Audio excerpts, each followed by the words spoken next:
Great. Good afternoon. I am delighted to be here with all of you and joined by our speaker, the chairman of the Judiciary Committee, Congressman Takano, who will be here momentarily, Leader Schumer, the lead sponsor of the Equality Act in the Senate, Senator Merkley, and two of our greatest champions, of course, Senator Booker and Senator Baldwin.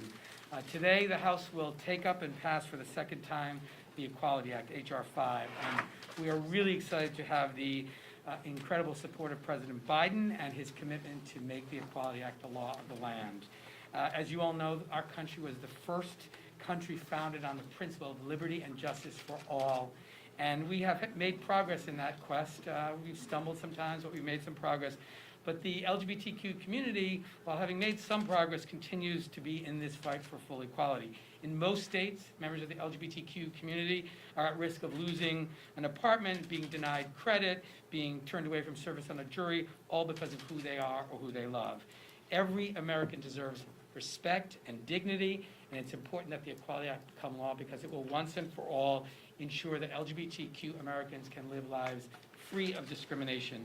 And in particular, it amends the existing civil rights architecture and adds sexual orientation and gender identity to employment, education, housing, credit, jury service, public accommodations, and federal funding. It's a fully inclusive civil rights law that will once and for all make discrimination illegal in this country.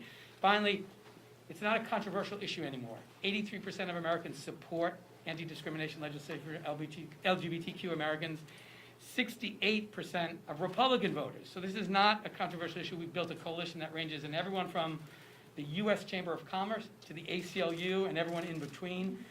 Over 600 major organizations, hundreds of business leaders representing some of the most important companies in America all support the Equality Act. And I'll end with just a word in remembrance of our extraordinary colleague, the late John Lewis, who at a very critical moment in our fight for the Equality Act made certain that people understood the urgency of this action and the importance of doing this comprehensive bill. And I hope in his honor we will finally make the Equality Act the law of the land. And with that, I'm delighted to introduce the Senate sponsor, the lead sponsor of the Senate, Senator Jeffrey. You know, the Equality Act is all about freedom. President Lyndon Johnson said the freedom is the right to share fully and equally in American society. It is the right to be treated in every part of our national life as a person equal in dignity and promise to all others.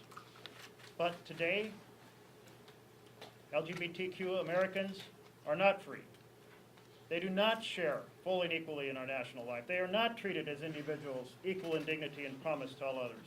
In 29 states, it is still legal today to discriminate against Americans because of who they are and whom they love. In over half the states of the Union, LGBTQ Americans can be married in the morning, ejected from a restaurant at lunch, denied a mortgage, dismissed from jury in the afternoon, evicted from their house that night. It is way past time we change that. Way past time we pass a National Equality Act. Together, we all introduced this bill in 2015. In fact, John Lewis was standing right here, well, not in this room, but across on the Senate side. And I think, as David mentioned, that his presence was powerful then, and as we think of him, it's powerful now. And he said we should get in good trouble, engage in good trouble, and we need a lot of good trouble to get this bill passed. In 2019, we had a powerful moment in May 17, 2019, with consideration of passage of the Equality Act in the U.S. House of Representatives. And I applaud my House colleagues for that tremendous victory. Well done. That was an awesome moment. But the leadership of the Senate at that same time refused to hold a vote, refused to hold a debate, refused to hold a hearing on this fundamental issue of freedom. But this year, 2021, it's different. We have leadership of the House and leadership of the Senate that supports this vision of opportunity and equality for all. We also have a tremendous number of civil rights partners that are taking us forward in this effort. The NAACP, the Human Rights Campaign, the Lawyers Committee for Civil Rights, the Leadership Conference on Civil and Human Rights, the National Urban League, that are working passionately and diligently to make sure we get this right. And this year is different because we have a President, Joe Biden, who believes in the dignity and humanity of every American. And it's different because we have more Senate sponsors. And as David mentioned, we have more organizations, we have more businesses, we have more religious organizations with us at this moment. My friends, it is time we end this dark history of prejudice and discrimination and ring the bells of freedom for opportunity and equality for all. It is my pleasure now to introduce the Speaker of the House, Speaker Pelosi.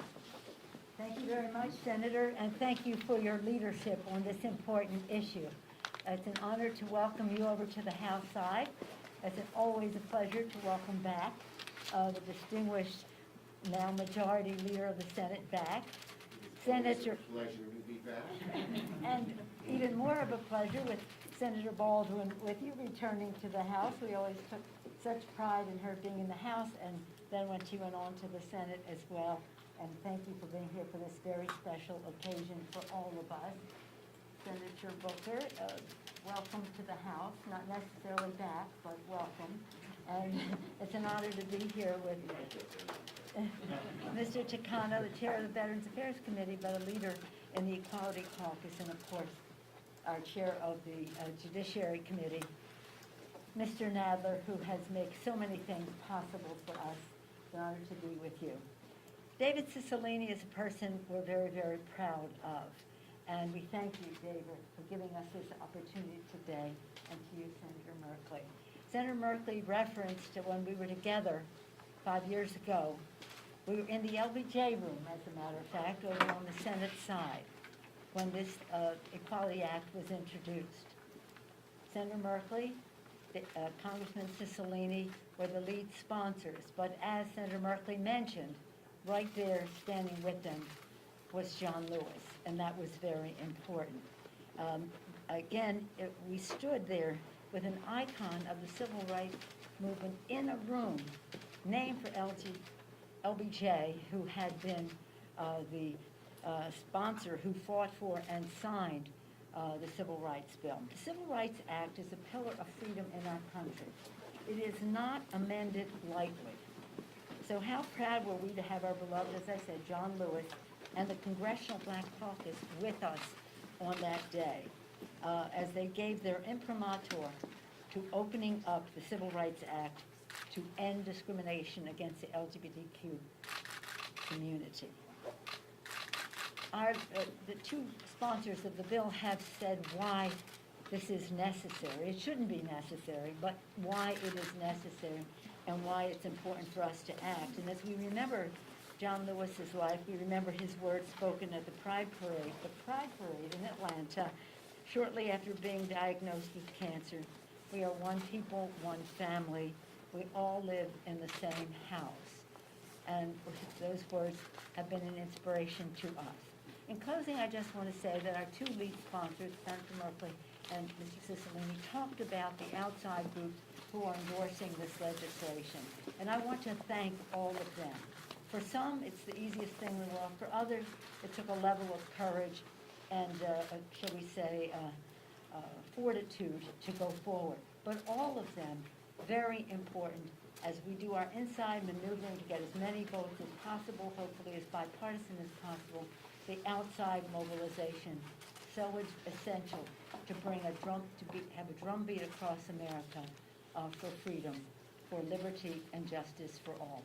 Thank you all very much for being here. I'm going to excuse myself to go to the floor as we have the bill on the floor right now, and I don't want to lose my time.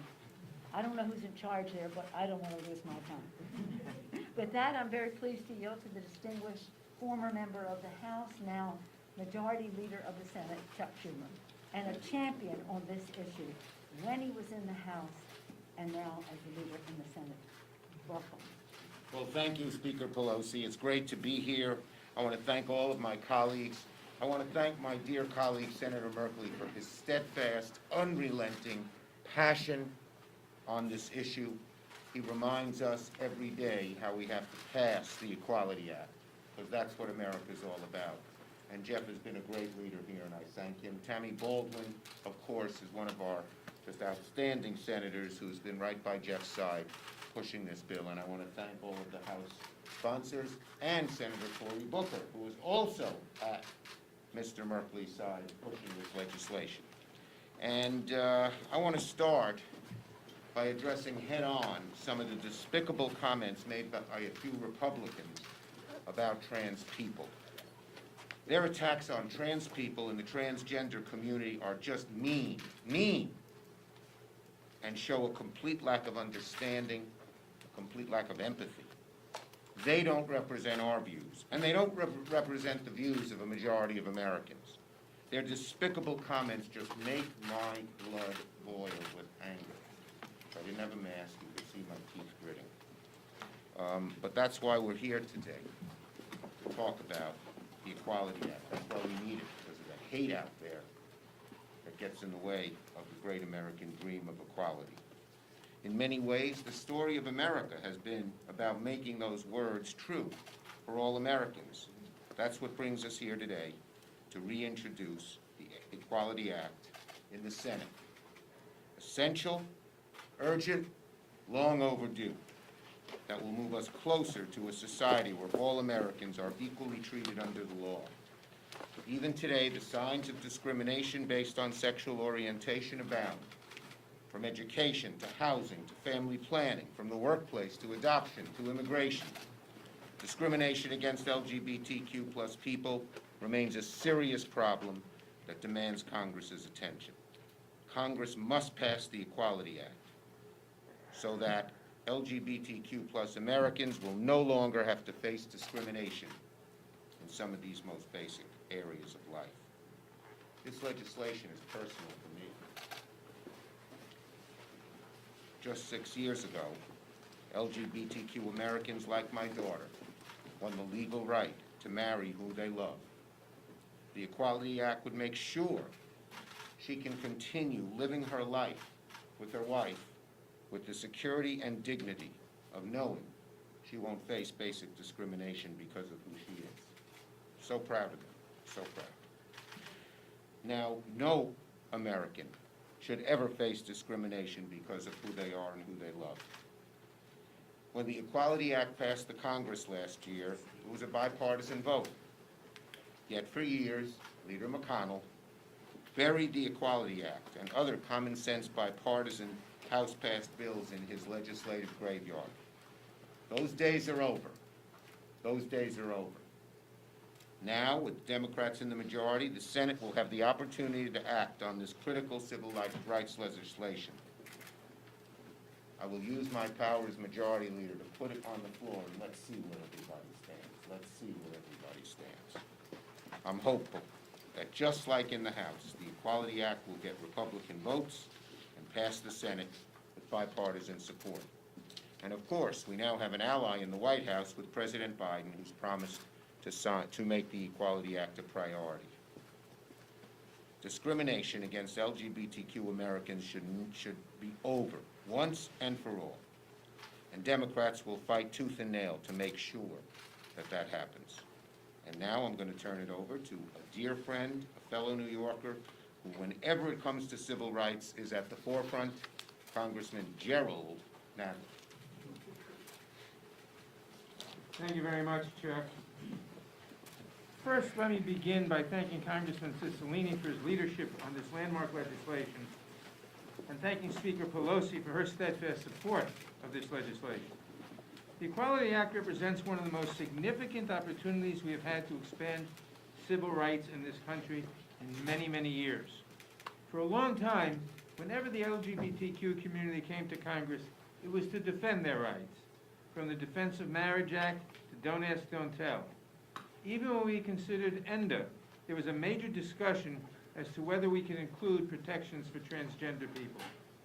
It is not lost on me that this is only the second time in history that Congress has been able to consider truly comprehensive LGBTQ civil rights legislation. And I could not be more proud of the gains we have made to even be standing here today. By freeing the LGBT community from discrimination, the Equality Act makes America a little more free for everyone. We cannot rely on the Supreme Court to continue to advance these issues for us. Instead, I expect that without the Equality Act, we will begin to see the court chipping away at the rights the LGBT community has already had acknowledged. I am hopeful that with Majority Leader Schumer at the helm of the Senate and President Biden in the White House, that we have a chance to see this signed into law and to take decisive action against the discrimination faced by the LGBT community nationwide. Thank you very much. Like Speaker Pelosi, I have to get back to the floor for the debate. But before I do that, it's my pleasure to introduce Senator Booker. It is so good that we are here today, but let's be clear. I would not be here today if it wasn't for foot soldiers of justice who fought to push this body to pass civil rights legislation that gave me and other African Americans equal dignity, equal rights, and equal opportunity in this country. John Lewis, who has passed us, bled for that right. And so now here we are again, in a nation where the ideals of liberty and equality and equal justice under law are what we say, how we define our aspirations, but we still fall short. We still live in a nation where the destructive darkness of discrimination reigns enshrined in the laws of this land that prevent equal dignity and equal equality to LGBTQ Americans. That is unacceptable. And so let us all feel the fierce urgency of now to not just see this legislation pass in the United States House of Representatives, but for the sake of our ancestors and generations to come, may it pass in the Senate and get to the floor, get to the desk of the President of the United States for his signature. Thank you. And now I bring up Representative Takano. Thank you, Senator Booker. And thank you, Senator, for reminding us of the history of civil rights and how if it weren't for the foot soldiers, we both wouldn't be here. And I remember being at my first inauguration with President Obama, and he invoked the image of Seneca Falls, Selma, and Stonewall, drawing that direct line of civil rights history of a nation becoming a more perfect union. Thank you to David Cicilline for your amazing efforts of building this coalition. It's truly moving to be here with you, David. And Chairman Nadler had to go back to the floor, but if you've ever had Chairman Nadler tell you stories about his conversations with Donald Rumsfeld. Jerry, before LGBT members were really a presence on the Hill, there was Jerry Nadler. So we are so proud of him. Senator Merkley, we're so proud of the work that you've done, amazing work. And I want to talk to you more about what we're going to talk about. David, we're going to talk to you. All right. Almost 30 years ago, I was outed in my first campaign for Congress. 27 years ago, the Don't Ask, Don't Tell policy was established in the military. 25 years ago, the Defense of Marriage Act, or DOMA, was signed into law. And nearly 10 years ago, Don't Ask, Don't Tell was repealed. 7 years ago, in the United States v. Windsor case, it struck down DOMA. 5 years ago, marriage equality became the law of the land. And last year, less than a year ago, the Supreme Court extended non-discrimination protections to LGBTQ people in the workplace. And today, we are just one step closer to full equality under the law. And that's real progress. But despite the strides that we have made toward greater acceptance for LGBTQ people, in a majority of states, 27 to be exact, our communities still face discrimination, and they do not enjoy the same civil rights as other Americans. They do not have the recourse to go to court or to ensure that they are treated fairly. This is particularly harmful, especially to especially vulnerable members of our community, trans people and queer people of color, who face greater discrimination and violence motivated by hate, and what really, as Senator Schumer alluded to, gets my blood boiling, is the irony of people who are murdered and beat up, who are victims of discrimination, being made the bogeyman of this bill.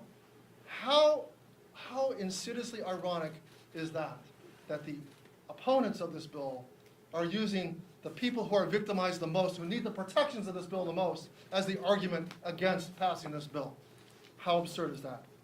The Equality Act would be a powerful tool to protect these most vulnerable people in our country. A great nation cares about the dignity and well-being of its most vulnerable citizens. Today, as I go back to the floor, and thankfully the leader's going to take her magic, the speaker's going to take her magic minute on the floor to extend the amount of time I have here. But I'm going to cast my vote. I'll be thinking of all the LGBTQ activists who marched, protested, and built a movement to protest the lives of LGBTQ people and expand our rights. I'm ready to go vote. And before I do, I want to introduce a pioneer, a hero of mine. I knew her when she was back in the House and watched her become a senator with the integrity of being elected to office, already out, not coming out afterwards. Truly a trailblazer, Senator Baldwin. Thank you so much. Well, I want to start by thanking my colleagues for your courage and your standing up and getting us to this moment. I feel like we should have a drum roll because soon the House will vote for the second time to advance the Equality Act. I appreciated everybody's comments, but I wanted to also appreciate Leader Schumer's comments with two regards. One is decrying and condemning in the strongest of terms the unfortunate and hateful remarks of some of our colleagues. And the level of ignorance is unacceptable. But I also hearken back to the power of the LGBTQ movement of visibility helping to change hearts and minds. And that's what this long movement is about. I secondly appreciated Leader Schumer's personal remarks. You know, he said it's personal for me. And I will certainly say this is personal for me too. Not only as a member of the LGBTQ community, but for my brief time as a practicing attorney before I was full-time involved in public service, I had the occasion to represent clients in the LGBTQ community who had faced discrimination at the workplace or in seeking housing. And I got to see how devastating that can be, especially when the law falls short in terms of protections. In a majority of states and local jurisdictions, LGBT Americans live without fully inclusive non-discrimination laws and can still face discrimination because of who they are or who they love. And that's just wrong. And it's time to end this kind of discrimination against the LGBTQ community. All Americans should have the full freedom of equality. It's why we're here today. It's why I'm so proud to stand with my colleagues in the House and Senate as the House prepares to pass the Equality Act. We've been here before. This year, we have a pro-equality majority in both the House and the Senate, and we have a president who is pro-equality and prepared to sign this bill when it gets to his desk. So, let's just get the job done. Let's pass the Equality Act in the House and Senate. Let's send it to President Biden so he can sign it into law, and we can finally provide full equality for every LGBTQ American across our country. David, I think you're back Thank to you. Thank you, post Senator. Q&A. So I too have to get back to the floor, but we have time at least for a few questions. Yes, sir. First thing, and if I can ask two questions real quick. The first one, how do you get the 60 votes in the Senate that you need to pass this? And two, off topic, but Chief Pittman today said that there's a group of militia members who may have been here on the 6th who were plotting to perhaps blow up the Capitol or express a desire to blow up the Capitol around the State of the Union. I'm curious, given all we've learned about the response and the intelligence failures, how safe you all feel and your confidence level in the security and the police leadership?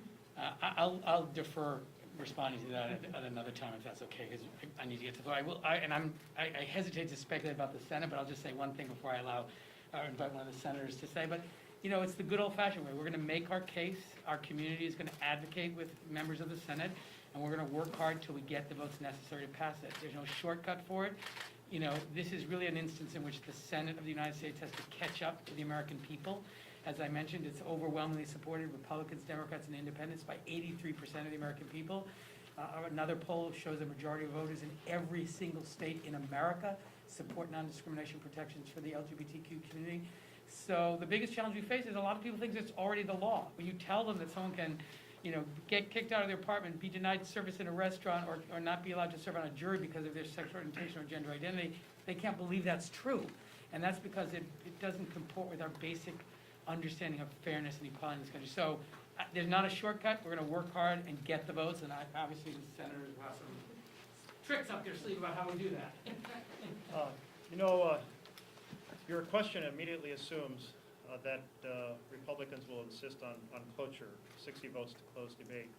And I was thinking about how when Ted Kennedy first brought the Employment Non-Discrimination Act to the floor, back in, I believe it was 1998, we had no one in opposition ask for cloture. So we have a story here of how dramatically the Senate has changed. And I can tell you, as one senator, I do not believe that Mitch McConnell should be able to veto a bill the majority of the Senate supports that is about fundamental human rights. But we're not in 1998, and we are still closer to 2013. And in 2013, I took the Employment Non-Discrimination Act to the floor, and we did not have 60 votes, and we had to get 60 votes, and we worked it. We worked it in partnership with our organizations that are civil rights organizations that have huge insight on the nuances of the language and the law, and we worked it with our colleagues. And our colleagues shared their stories, and we ended up with a vote that was 2-1, bipartisan, in support. And that is the path we're going to work to achieve this year. What specifically would you want to tell your colleagues about, you know, they're talking about an infringement on religious liberties, bringing more lawsuits against churches and places of worship? You know, we were very careful in the Equality Act to ensure that the religious exemptions which currently exist remain undisturbed. And so what I would first say is, in the same way that all of the other areas of civil rights law have established religious exemptions, they would apply in the same way to the provisions of the Equality Act. The LGBTQ community is not looking for more protections, nor are we willing to accept less. Just treat it the same as all the other protected classes. So religious organizations would still enjoy the rights they have in terms of their ministerial functions, to limit their services and facilities to members of their own congregation, to members of their own faith in good standing, as they determine. All those exemptions which have been established remain in place. And so that's been an argument that has been advanced, but we have two interests that are protected here: the right to religious expression and the deeply held commitment to ending discrimination. The Equality Act achieves both of those things. Can I just add to that, the Bostock versus Clayton County decision